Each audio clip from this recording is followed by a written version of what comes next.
LA 카운티 코로나19 확진자가 감소세를 나타내고 있는 가운데 음주가 부스터샷을 맞은 사람의 항체 형성을 방해할 수 있다는 연구 결과가 나왔습니다. 뉴저지주는 다음 달 7일부터 주 전역의 학교에서 마스크 의무화가 해제됩니다.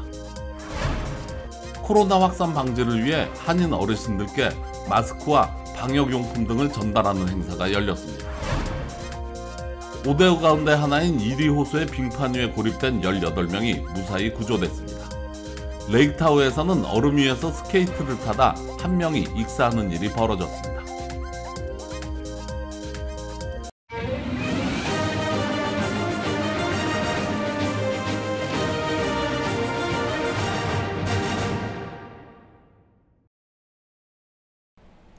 여러분 안녕하십니까? KBS 아메리카 뉴스입니다. LA 카운티 코로나19 확진자가 뚜렷한 감소세를 나타내고 있는 가운데 음주가 부스터샷을 맞은 사람의 항체 형성을 방해할 수 있다는 연구 결과가 나왔습니다. 오늘 LA 카운티의 코로나19 신규 확진자는 4,360명, 사망자는 29명으로 집계됐습니다. 지난 토요일 9,000명대에서 일요일 7,000명대로 떨어진 뒤 오늘 다시 최저치를 나타낸 겁니다. 하지만 주말이라 검사받는 사람이 줄고 가정에서 자가검사하는 결과가 반영되지 못한 점 때문에 아직 완벽한 안정세에 접어들었다고 보긴 이르다는 지적입니다. 이런 가운데 음주가 부스터샷의 효과를 떨어뜨릴 수 있다는 연구 결과가 나왔습니다. 일본 국제의료복지대학 연구진이 화이자 부스터샷을 맞은 사람들을 대상으로 조사한 결과 음주 습관이 있다고 답한 사람의 경우 없다고 답한 사람보다 항체값이 15% 정도 낮은 것으로 나타났습니다. 1일 확진자가 감소세를 나타내기 시작한 가운데 이르면 다음 주 뉴욕주의 마스크 착용 의무화가 부분적으로 완화되거나 해제될 전망입니다. 뉴저지주는 3월 7일부터 교내 마스크 착용 의무화를 해제할 계획입니다. 제휴사 뉴욕 KBTV 전상희 기자가 보도합니다. 캐시 호컬 뉴욕 주지사는 뉴욕주에서 코로나19 감염률 하락세가 지속됨에 따라 일부 방역 조치가 해제될 수 있다고 밝혔습니다. 이는 주 전역에서 오는 10일까지 유효한 실내 공공장소 마스크 착용 의무화 조치가 완화될 수 있다는 의미입니다. 학교의 경우 오는 21일까지 유효합니다. 이에 따라 빠르면 11일부터 기업과 소매점 등 비즈니스를 대상으로 마스크 착용 의무화 조치가 해제되거나 업종에 따라 차등적으로 유지와 해제가 나눠질 가능성이 있습니다. 단 뉴욕시의 경우 별도로 자체 마스크 의무화와 식당, 체육관, 엔터테인먼트 등 실내 업소 입장 시 백신 증명 의무화가 시행 중인데 이는 주정부와 별개로 시정부 결정에 따라 유지 또는 해제 여부가 정해집니다. 지난 주말 주 저녁 하루 코로나19 감염률은 4.4%로 지난 1월 초 오미크론 변이 확산으로 감염률이 30%까지 치솟은 급격히 하락했습니다. 한편 필 머피 뉴저지 주지사는 오늘 기자회견에서 코로나 바이러스 감소와 예방접종 증가로 인해 오는 3월 7일부터 주내 학교와 어린이집에서 마스크가 해제될 것이라고 발표했습니다. 그러나 각 지역 학군의 상황에 맞게 마스크 의무를 부과할 것인지 여부를 결정할 수 있다고 전했습니다. 뉴저지는 학교에서 마스크 의무화를 시행하는 12개 주 중 하나이며 이 문제로 많은 논쟁이 이어져 온 가운데 이 같은 발표는 뉴저지 부모들 사이에서 다양한 반응을 보였습니다. 저지시티의 학부모이자 소아신경과 의사인 피라스 타하 박사는 마스크 해제로 학생들이 서로를 더 잘 이해하고 사회적, 정서적 이점을 가질 수 있다고 생각한다며 마스크보다 예방접종이 확진율과 사망률을 줄이는데 훨씬 더 나은 도구라고 밝혔습니다. 질병통제예방센터에 따르면 뉴저지의 코로나19 사례는 주에서 하루 평균 3만 건 이상의 사례를 기록했던 지난달 이맘때의 10분의 1로 급감했습니다. KBTV 뉴스 전상입니다. 뉴욕과 뉴저지주가 학생 마스크 착용 의무화 조치를 완화시킬 예정인 가운데 일리노이주 법원이 마스크 착용 의무화는 위헌이라는 판결을 내놨습니다. 일리노이주 생거먼 카운티 법원은 교내에서 마스크 착용을 의무화하는 조치는 법이 정부에 부여한 권한을 뛰어넘는 월권이기 때문에 위헌이라고 판시했습니다. 이 명령은 지난 4일 오후부터 즉각 발효됐는데 오늘 일부 학교가 임시 휴교하거나 온라인으로 수업을 전환하는 등 9,800여 개의 일선 학교들이 큰 혼란을 겪었습니다. 일리노이주 제비 프리츠커 주지사는 학교가 학생과 교직원을 보호할 수 있는 수단을 잃었다면서 즉각 항소할 뜻을 밝혔습니다. 코로나19로 숨지는 사람들은 여전히 많아 철저한 방역이 당부되고 있는데요. 코로나 확산 방지를 위해 한인 어르신들에게 마스크와 방역용품 등을 전달하는 행사가 열렸습니다. 김경희 기자가 다녀왔습니다. 오전부터 한인 어르신들의 긴 줄이 이어집니다. 코로나19로 모두가 힘든 지금 소외된 한인 연장자들에게 조금이라도 힘이 되기 위한 나눔 행사가 열렸습니다. 행사에선 코로나 확산 방지를 위해 마스크와 손 세정제를 나눠주고 코로나 검사가 진행됐습니다.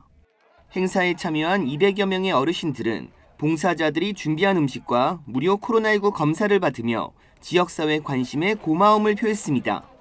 코로나 검사에 너무 감사하죠. 너무너무 모두 저걸 해가지고 다 고맙다고 생각하고 있어요, 노인네들은. 예. 너무도 수고하셔서 감사해요. 아무튼 아유, 이런 행사 있으면 좋지요. 뭐 우리는 받아서 좋고 또 주는 사람은 주는 법이겠고. 봉사자들은 오미크론 변이가 감소하고는 있지만 방역용품이 부족한 어르신들을 위해 이번 행사를 마련했다고 밝혔습니다. 우리 교포사회에서도 더 이상 오미크론이 더 확산되지 않게 조금이라도 도움이 됐으면 좋겠고요. 그다음에 사실 뭐 큰 물건은 아닙니다만 그래도 마음으로 우리가 좀 힘든 사람들을 위해서 각막 이식 수술 지원 등 다양한 활동을 하고 있는 LA 코리아타운 라이언스 클럽. 소외된 한인들의 건강을 위해 한 발 더 뛰겠다는 뜻을 밝혔습니다. KBS 뉴스 김경일입니다. 5대5 가운데 하나인 2.25 빙판 위에 고립된 18명의 조난객이 무사히 구조됐습니다. 레이크타워에서는 얼음 위에서 스케이트를 타던 사람이 익사하는 일도 벌어졌습니다. 보도에 박시몬 기자입니다. 미국 중서부 5대5 가운데 하나인 이리 호수. 얼어붙은 빙판 위에서 사륜 오토바이와 스노모빌을 타고 즐기던 사람들 가운데 18명이 빙판이 갈라져 분리되면서 고립됐습니다. 신고를 받고 출동한 구조대는 현장에서 헬기를 출동시켜 이들을 무사히 구조했습니다. You know, we do have limits to our rescue assets, and depending on what those are, is that really dictates how many people we can take at a time and how many trips it takes to transport these individuals over to shore. So it was a very good help that they were able to take 7 people. That was a very big deal. 구조대는 헬기를 이용해 7명을 먼저 구조했고 다른 11명은 해양경비대와 인근 주민의 수상 비행기로 구출했습니다. 해양경비대는 5대5의 빙판은 예측 불허이기 때문에 절대로 빙판 위에서 레저 활동을 하지 말라고 당부했습니다. 레이크타워에서는 얼어붙은 저수지에서 스케이트를 타던 주민이 빙판에 빠져 목숨을 잃었습니다. 지난 토요일 오후 타호 호수 북쪽 저수지에서 8명이 스케이트를 타던 중 얼음이 깨져 6명이 물에 빠졌습니다. 물에 빠지지 않은 2명이 5명을 구조했지만 마지막 1명은 구하지 못했습니다. The temperatures here fluctuate too much to really allow for any consistency or any confidence at all that the ice will support you. 결국 구조대가 나서서 저수지를 수색했으며 다음 날인 일요일이 돼서야 시신을 수습했습니다. 메릴랜드의 한 학교 앞, 경찰이 교통정리를 하고 있는 상황에서 중학생 한 명이 길을 건넙니다. 이를 미처 보지 못한 차량이 그대로 달려왔고 경찰은 재빨리 학생을 밀어냅니다. 차에 치인 경찰은 병원으로 옮겨졌는데 다행히 가벼운 부상을 입었습니다. 운전자는 부주의한 운전을 포함한 여러 가지 교통 위반 혐의로 기소됐습니다. KBS 뉴스 박시몬입니다. 이번 주 한미일 외교장관 북핵 문제 회담이 예고된 가운데 북한 자강도 미사일 기지 위성 사진이 공개됐습니다. 전략국제문제연구소는 북한과 중국 접경지대인 회중리의 미사일 기지에서 대륙간 탄도미사일 ICBM이 운용될 것이라고 내다봤습니다. 김양순 기자가 취재했습니다.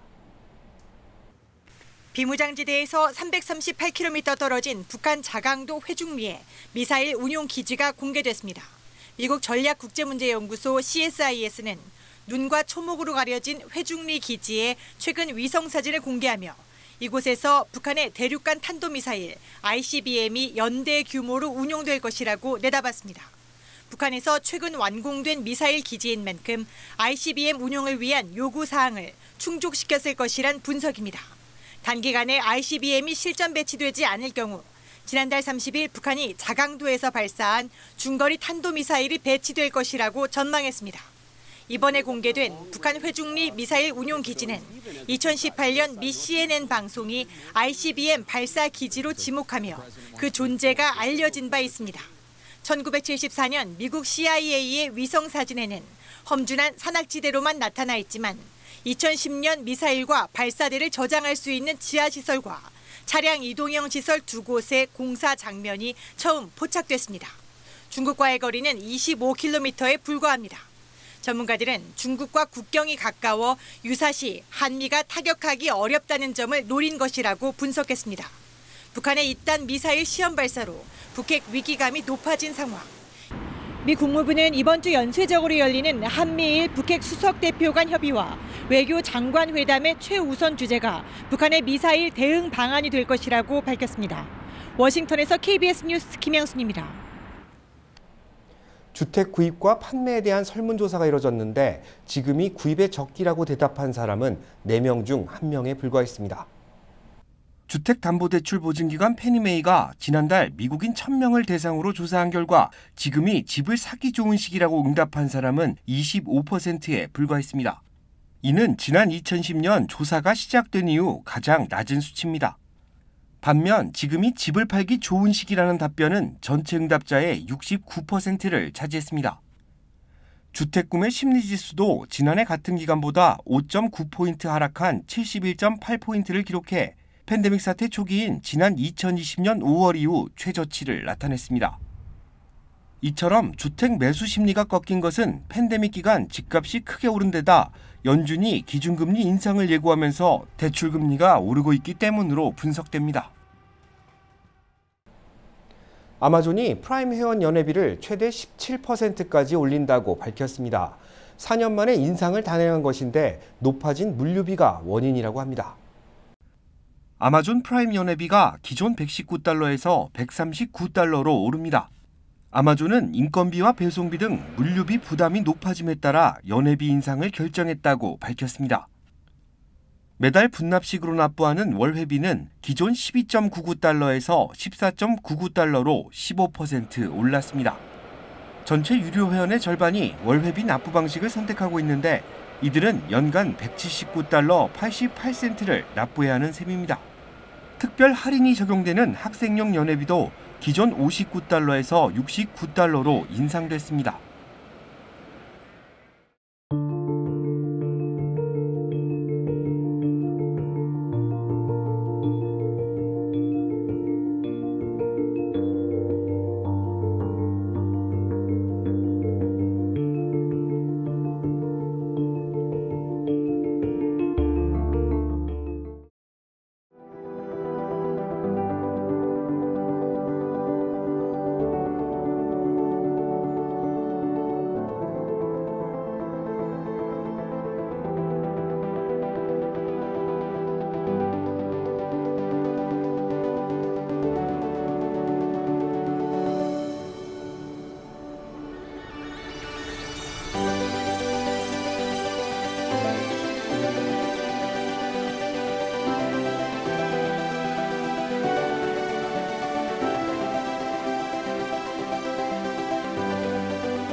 KBS 아메리칸 뉴스는 시청자들의 제보를 소중히 생각합니다.